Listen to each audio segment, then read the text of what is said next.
ఎందుకంటే పోయిండు ఇక మేము ఉండాలని మీరు పోవాలని అంటారు. సార్తో సార్ చెప్పింది వినండి సార్. ఇంకా ఎవరైనా బెదిరిస్తారా? మీ అవి హౌస్ నెంబర్లు అవి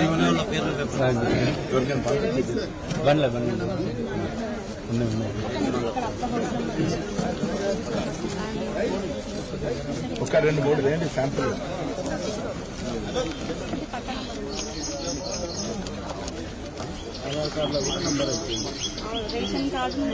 రేషన్ కార్డు ఉన్నది, ఇంటి నంబర్, ఓటర్ ఐడి, ఇంటి నంబర్ 2010.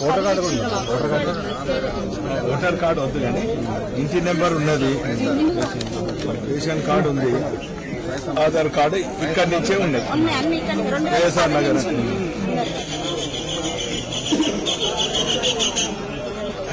అమ్మా, మొన్న మీకు చెప్పిన కోర్టుల కేసు నడుస్తుంది, 2-3 రోజులు వస్తుందని. ఇప్పుడు కోర్టుల ల్యాండ్ గ్రాబింగ్ కేసు అని వేసిండ్రు, అది కొట్టుడు పోయింది. విన్నారా? ఇది ప్రభుత్వ స్థలము, ఇంకా కేసులు నడుస్తున్నాయి. ఈ ప్రభుత్వ స్థలం అయినప్పటికీ కూడా ఆ గతంలో 40 ఏళ్ల క్రితం ఉన్నటువంటి ఇరానీ వాళ్ళు మేము వారసులని చేసారు. వీళ్ళు కేసు కొట్లాటలు వారసులు కాదు. ఇది ఖచ్చితంగా ప్రభుత్వ స్థలం.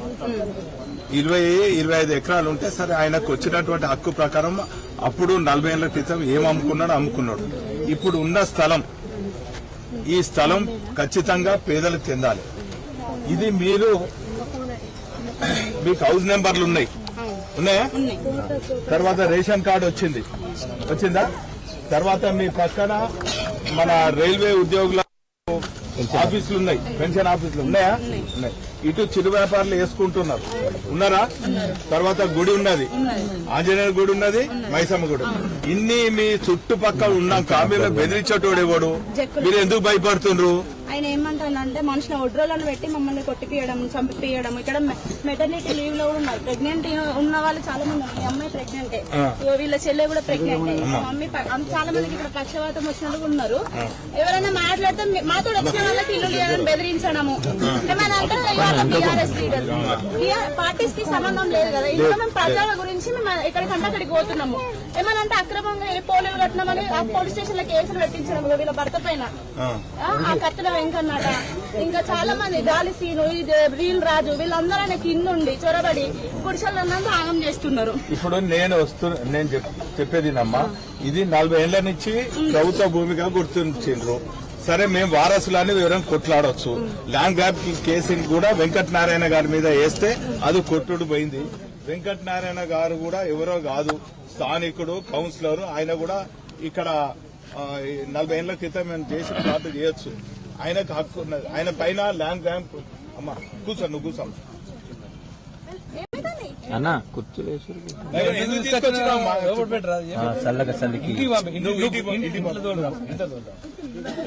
పోనీ అమ్మా.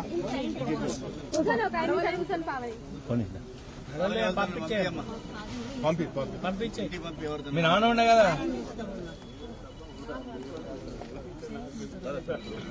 అమ్మా, 40 ఏళ్ల నుంచి మీరు అందరు ఉన్నారు, మీకు ఖచ్చితంగా హక్కు ఉన్నది. కోర్టు కేసు అయినా కూడా ఈ రోజు నుంచి మీ తరఫున పార్టీ కొట్లాడుతుంది. ఆల్రెడీ ల్యాండ్ గ్రాబింగ్ కేసు కింద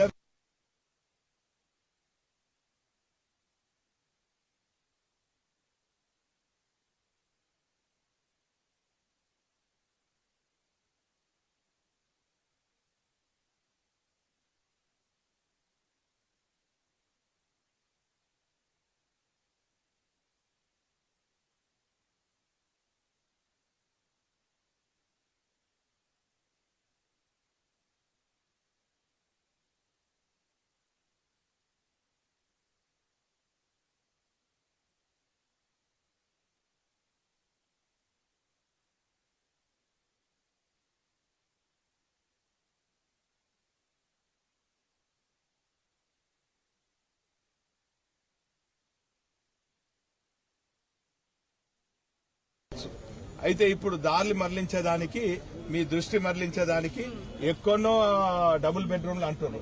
అక్కడనే షాంపేటోళ్ళు చాలా మంది ఉన్నారు, మాకు ఇండ్లు లేస్తలేవని. ఇండ్లు రానోళ్ళు చాలా మంది ఉన్నారు. అక్కడోళ్ళకి ఇవ్వచ్చు కదా, ఇక్కడ ఎందుకు ఇస్తున్నారు? కలెక్టర్ దగ్గరికి 3 సార్లు పోయినాం. వారు స్పందించలేదు. ప్రతిసారి ఎంఆర్ఓకి ట్రాన్స్ఫర్ చేస్తున్నారు. ఆ లిస్ట్ అనేది వారు స్పందించలేదు. ఏసీపీ గారి దగ్గర పోయినాం, 2 days టైం ఇచ్చింది. వాళ్ళు కూడా మళ్ళీ మాకు ఏం చెప్పారు. ఇక్కడ సీఏ బాగా బెదిరిస్తాను. మళ్ళీ కాకుండా అప్పట్లో ప్రణయ్ భాస్కర్ గారు దీని గురించి చాలా పోరాటం చేసింది. పేదలకే దక్కాలని చెప్పింది. అప్పుడు మీరు గతంలో 2013లో కూడా పేదలకే దక్కాలని చెప్పి కూడా చెప్పింది. సో మాకు ఇవ్వకుండా అన్నిటికీ కడతానంటే ఫస్ట్ మాకు ఇచ్చినాక ఇప్పుడు ప్రభుత్వం చేసే అభివృద్ధికి మేము వద్దని చెప్పాము. వాళ్ళు ఏదైనా చేసుకోండి కానీ మేము ఉన్న వరకు మాకు ఉన్న వరకు ఎవరైతే హౌస్ నెంబర్లు ఇట్లున్నాయి అందరికి ఖచ్చితంగా ఇక్కడనే ఉండేటట్టు చేసే బాధ్యత గులాబీ పార్టీ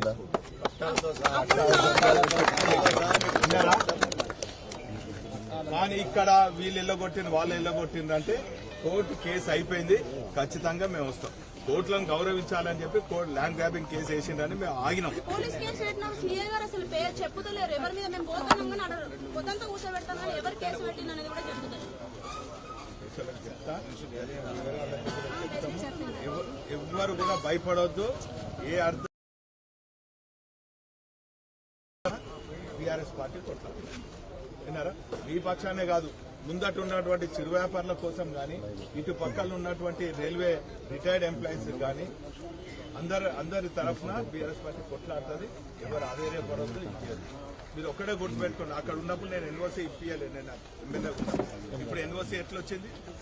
సిమెంట్ ఏమైనా అద్దెం రా కాంప్లెక్స్ కు చెప్పండి. 15 సంవత్సరాలు సిమెంట్ అద్దెండి ఒక్క ఉష్కర్ అవుతుంది అనబడ్డారా? ఇప్పుడు మంచిగా సిమెంట్ చేసి కలర్లు చేసి అమ్ముకుందామని చూస్తున్నారు. దీని వెనక ఎవరున్నారు మీరు ఆలోచించాలి. అన్న ప్రభుత్వం 2 సంవత్సరాలు ఎంత దౌర్జన్యం అంటే మీరు అర్థం చేసుకోండి. ఇంకొకటి, ఇక్కడికి రావాల్సినటువంటి కార్యాలయాలు ఖచ్చితంగా రావాలి. ఇక్కడి నుంచి తీసుకుపోయి రైల్వే స్థానంలో బస్ స్టాండ్ పెడతాయని, ఇక్కడి నుంచి వీళ్ళని తీసుకుపోయి డబుల్ బెడ్రూమ్లు అక్కడ పెడతాను అవసరం ఏమున్నది? 3 ఏళ్ల నుంచి స్థలం పైన కాకులు గద్దలు కన్నేసి ఇప్పుడు రాబందులు కన్నేసారు. 30 కోట్ల వరకు చేతులు మారినాయి. ఖచ్చితంగా మేము ఇప్పుడు చెప్తున్నాం, మా పార్టీ ఖచ్చితంగా కొట్లాడుతుంది. ఈ అధికారికంగా ఉన్నటువంటి ఈ ప్రభుత్వ స్థలాన్ని ఖచ్చితంగా కాపాడుతుంది.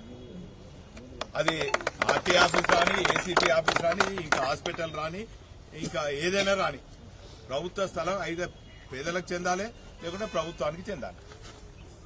అంతేనా? ఎవ్వరు కూడా అధైర్యపడకండి. ఏమి వచ్చినా కూడా మా స్థానిక నాయకులు ఉంటారు, మేము ఉంటాం, ప్రెస్ వాళ్ళు ఉంటారు, పోలీసు వాళ్ళు కానీ ఇంకెవరు వచ్చినా కూడా రండి. ఎవరైనా వచ్చినా అనుకో మీ కాగితాలు చూపెట్టామని అడగండి. అలాగనే అడిగినాం. అయితే కూడా మేము అడిగినాం. చెడితే ఏమన్నా లేదమ్మా మీకు బెడ్రూమ్ అక్కడ అక్కడ వాళ్ళకి అయ్యమను జక్కులరావు అంటే ఇక్కడ అవసరం లేదు. ఎవరి పేరు ఎవరు వచ్చినా కూడా పుట్టిగా అనవసరంగా ఎవరు వచ్చినా ఇప్పుడు చెప్తాను కదా. అంతకు ముందు మేము చెప్పినాము అది జక్కులరావు గారితో జరిగేటతో జరిగింది. దాన్ని వాడొక చిన్న సీక్రెట్ గా ఇవన్నీ జరిగిన ఏం చేసినామంటే సగం ఇల్లు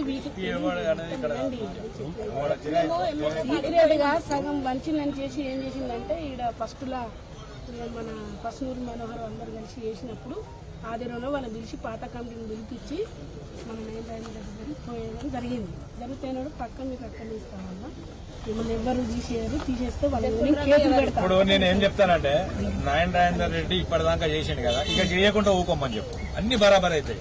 మొన్న చేసిందంతా మీకు తెల ఎవరు చేసిందని ఇప్పుడు మళ్ళా ఇప్పుడు ఇవన్నీ తెలుసుకోండి. మళ్ళా ఏం కాదు కొంచెం పక్క జరుగు, కొంచెం ఇది జరగండి. ఆ రైల్వేలో అటు ఉండాలి, మీరు ఇటు ఉండాలి అని కోర్టు ఆర్డర్ వచ్చింది. కోర్టు ఆర్డర్ వస్తే చూపెట్టమని ఎక్కడ ఏం పర్మిషన్ లేదు. ఐసమ్మ బోనాలు మంచిగా చేసుకోండి. ఆంజనేయ గుడి రోజు పూజలు అవుతున్నాయి. ఎవరు ఆయనే ఎందుకు చేస్తారు? చెప్పని అవసరం లేదు. ఇక్కడ పూజలు మంచిగా చేసుకోండి. ఖచ్చితంగా మైసమ్మ తల్లి కాపాడుతుంది. ఆంజనేయ గుడి ఉంటుంది. మేము పబ్లిక్ ఖచ్చితంగా మీ వెంట ఉంటుంది. మీరు అదే పడకండి. ఓకేనా? పేదలకు చెందుతుంది. నిన్న మొన్న కలెక్టర్ దగ్గర పోయినావా? ఇప్పుడు ఎన్ఓసి అంతకుముందు బీఆర్ఎస్ ప్రభుత్వం ఉన్నప్పుడు ఇవ్వాలి. అంటే పేపర్లను చూసి ఇవ్వాలి. ఇక్కడికి కలెక్టర్ ఉన్న కమిషనర్ వచ్చి ఇచ్చింది ఎన్ఓసి. మరి చూడు మరి అదే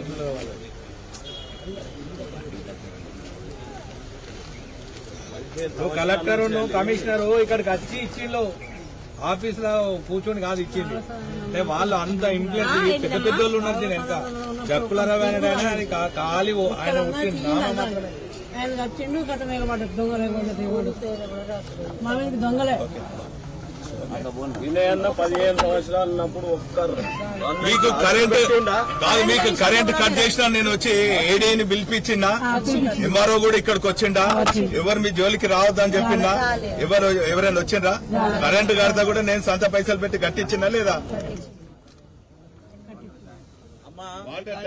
ఎమ్మెల్యే గారు వచ్చిండు, ఆయన ఎమ్మెల్యే ఉన్నప్పుడు. ఇప్పుడు మీరు ఎమ్మెల్యే కాడికి పోతాను. కానీ నేను మీ దగ్గరకు వచ్చిన తెలియనప్పుడేమో మేము ఇక్కడ ఇల్లు ఇప్పిస్తామని హామీ ఇచ్చిపోయిండు మైసమ్మ మీద ఒట్టేసి. ఇప్పుడు నాకు ఇంత కష్టం ఉన్నా కూడా వస్తలేరు. అమ్మా మీరు అందరూ గట్టిగా నిలబడితే మీకు సొంత ఇండ్లు ఇక్కడనే వస్తాయి. ఇదే దగ్గరుండి కట్టిస్తాడు, మీకు సొంత ఇండ్లు వస్తాయి, పట్టాలు కూడా ఇంట్లోనే వస్తాయి. అమ్మా ఒకరిద్దరు కాదు నోరిప్పాల్సింది, అందరూ ఆ 2-3 మంత్స్ 2-3 వస్తే మీరు అందరు కనబడితే